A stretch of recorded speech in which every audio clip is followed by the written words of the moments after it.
വീട്ടിൽ ചെന്നിട്ട് നിന്റെ പൊന്നുമോനോട് ചോദിക്കണം, ആ മക്കളെ പിടിച്ചടുത്ത് നിർത്തണം, പെൺമക്കളെ പിടിച്ചടുത്ത് നിർത്തണം. എന്നിട്ടും എന്റെ വാപ്പയും ഉമ്മയും ചോദിക്കണം, മോനെ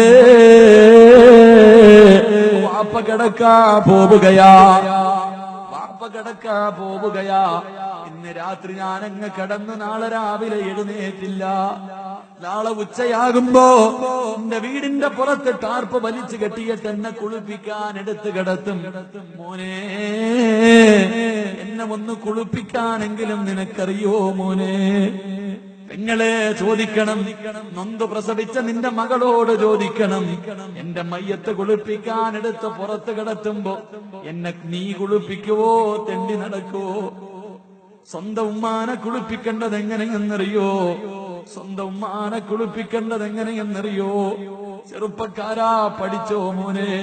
ചൂടുവെള്ളത്തിലാ എല്ലാരും മയ്യത്ത് കുളിപ്പിക്കുന്നത്, പക്ഷേ സ്വന്തം വാപ്പാന്റെ തലയെടുത്ത് ഇങ്ങനെ കയ്യിൽ പിടിക്കണം. മരിച്ചു കിടക്കുന്ന വാപ്പാന്റെ തലയെടുത്ത് കയ്യിൽ പിടിക്കണം.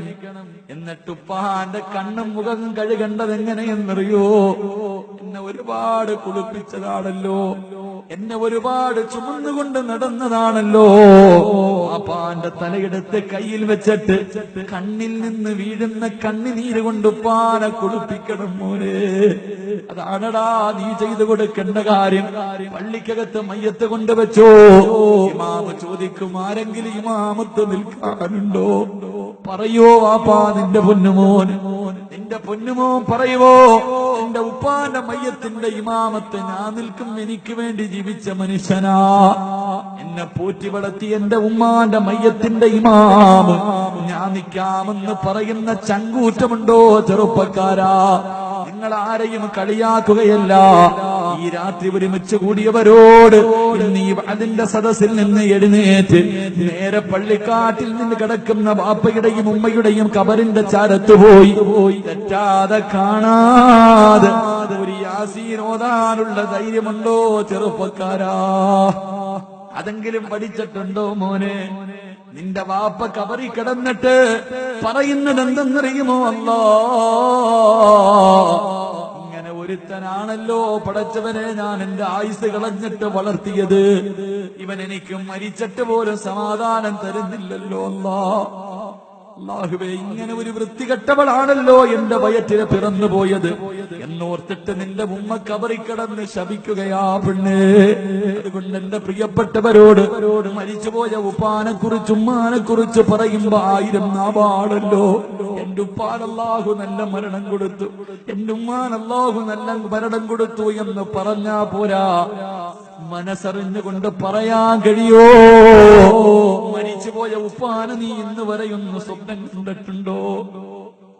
മരിച്ചുപോയ വാപ്പയും ഉമ്മയെയും എത്ര പ്രാവശ്യം നീ സ്വപ്നം കണ്ടിട്ടുണ്ട്? നിനക്ക് കാണാ യോഗമില്ല വാപ്പാ, നാവ് കൊണ്ട് പറഞ്ഞാ പോരാ. കബറിനകത്ത് കിടക്കുന്നവരെ സന്തോഷിപ്പിച്ചാലേ നിനക്ക് വരെ കാണാൻ പറ്റൂ. ചിരിക്കുന്ന മുഖത്തോടെ മാന നമുക്കൊന്ന് കാണണ്ടേ, നമ്മുടെ ഉപ്പാനെ നമുക്കൊന്ന് കാണണ്ടേ. അതുകൊണ്ട് എന്റെ പ്രിയമുള്ളവരോട് ഞാനും എന്റെ ഉപ്പാനെ കാണാൻ പോയി, ഞാനും എന്റെ ഉപ്പാനെ കാണാൻ പോയി. പോകുമ്പോ പള്ളിയുടെ പുറത്തൊരു ചെറുപ്പക്കാരിയായ പെണ്ണൊരു ബാഗും പിടിച്ച് നിൽപ്പുണ്ട്. എന്നോട് പറഞ്ഞു, ഉസ്താദേ എന്റെ മകനെ കാണുന്നില്ല, ഖബർ സിയാറത്തിന് പോയതാണ്, ഒന്ന് വിളിച്ചു കൊണ്ടുവരുമോ? പള്ളിക്കാട് മുഴുവനും ഞാൻ തെരഞ്ഞു നോക്കി, ആരെയും കണ്ടില്ല. ഞാൻ വന്നിട്ട് ആ പെങ്ങളോട് പറഞ്ഞു, അവിടെ ആരുമില്ല. ആ പെണ്ണു പറഞ്ഞു, ഉസ്താദ് എന്റെ പൊന്നുമോനുണ്ട്, അവൻ ഖുർആൻ പഠിക്കുന്നവനാ, അല്ലാഹുവിന്റെ പരിശുദ്ധമായ ഖുർആനിലെ 17 ജുസു അവൻ കാണാതെ പഠിച്ചവനാ. അവൻ ഇന്ന് ലീവ് കഴിഞ്ഞ് തിരിച്ചു പോവുകയാണ്. വാപ്പയോട് സലാം പറയാ പോയതാ, വാപ്പയോട് യാത്ര പറയാ പോയതാ. ബസ് വരാ സമയമായി, എനിക്ക് അശുദ്ധിയാണ്, അകത്തേക്ക് കടന്നു പോകാൻ കഴിയില്ല. എന്റെ പൊന്നുമോനെ ഒന്ന് വിളിച്ചു കൊണ്ടുവരുവോ? പള്ളി കാട്ടില് കടന്നു ചെന്നിട്ട് നോക്കുമ്പോ സുബ്ഹാനല്ലാഹ് ഒരു 10-11 വയസ്സ് വരും. വെള്ള ജുബ്ബയും ധരിച്ച് തൊപ്പിയും ധരിച്ച് മലക്കുകൾ ബഹുമാനിക്കുന്ന ഒരു പൊന്നുമോ വാപ്പാന്റെ കബറിന്റെ ചാരത്തിരുന്ന് കരയുകയാണ്. പെട്ടെന്ന് അല്ലാഹുവിന്റെ വിധിക്ക് മുന്നിൽ തല താഴ്ത്തിയിട്ട് പോയാ വാപ്പയുടെ കബറിന്റെ ചാരത്തിരുന്ന് കരയുന്ന പൊന്നുമോനോട്, മോനെ നിന്റെ ഉമ്മ കാത്തു നിൽക്കുന്നടാ, പെട്ടെന്ന് പോകാ പറഞ്ഞെന്ന് പറഞ്ഞവന്റെ കയ്യിൽ പിടിച്ചുയർത്തുമ്പോ ആ പൊന്നുമോൻ എന്റെ കയ്യിൽ പിടിച്ചിട്ട് പറഞ്ഞു, എന്റെ ഉപ്പാന് വേണ്ടി ഒന്ന് ദുആ ചെയ്യോ, എന്റെ ഉപ്പാന് വേണ്ടി ഒന്ന് ദുആ ചെയ്യുവോ? ആ പൊന്നുമോന്റെ യാചനയുടെ മുന്നിൽ ഞാൻ അവിടെ നിന്ന് ഫാത്തിഹ ഓതി ദുആ ചെയ്യാൻ തുടങ്ങി. സമയമായപ്പോ ഫാത്തിഹയിൽ സൂറത്ത് മോദിക്കഴിഞ്ഞപ്പോ ഞാൻ പറഞ്ഞു, മോനെ നീ ദുആ ചെയ്യടാ, 17 ജുസ് കാണാതെ പഠിച്ചവനാ, നീ ദുആ ചെയ്താ നിന്റെ ഉപ്പയ്ക്ക് വല്ലാത്ത സന്തോഷമാകും, നിന്റെ ഉപ്പയ്ക്ക് സമാധാനമാകും. ദുആ ചെയ്യാ പറഞ്ഞപ്പോ അവൻ എന്നെ നിർബന്ധിച്ചു, ഉസ്താദേ നിങ്ങൾ ദുആ ചെയ്യ്.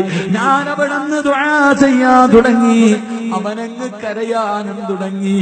അന്നാണ് കരച്ചലെന്നറിഞ്ഞത്. മനസ്സ് പൊട്ടിയിട്ട് നെഞ്ച് പൊട്ടിയിട്ട് ഒരു കുഞ്ഞ് കരയുന്ന കരച്ചലെന്നാ കേട്ടത്. ദുആ ചെയ്യാൻ തുടങ്ങി.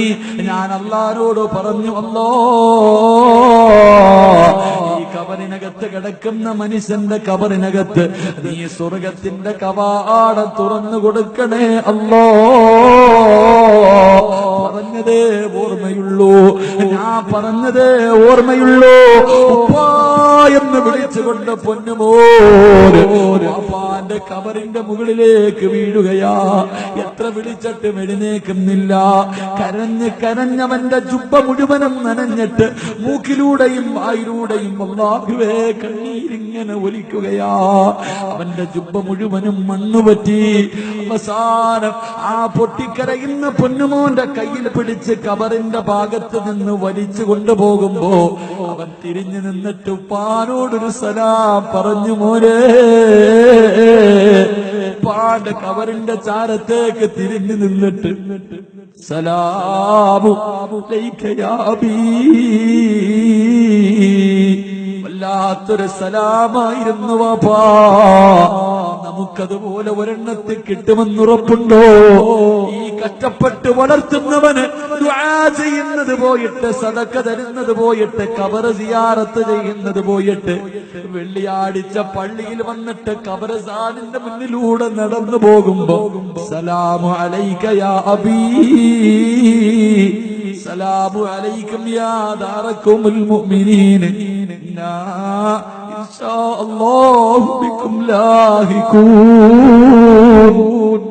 സലാം പറയുന്നത് കേൾക്കാനെങ്കിലും യോഗമുണ്ടോ? അല്ലാഹു നമ്മുടെ മക്കളെ സാലിഹീങ്ങളിൽ പെടുത്തുമാറാകട്ടെ.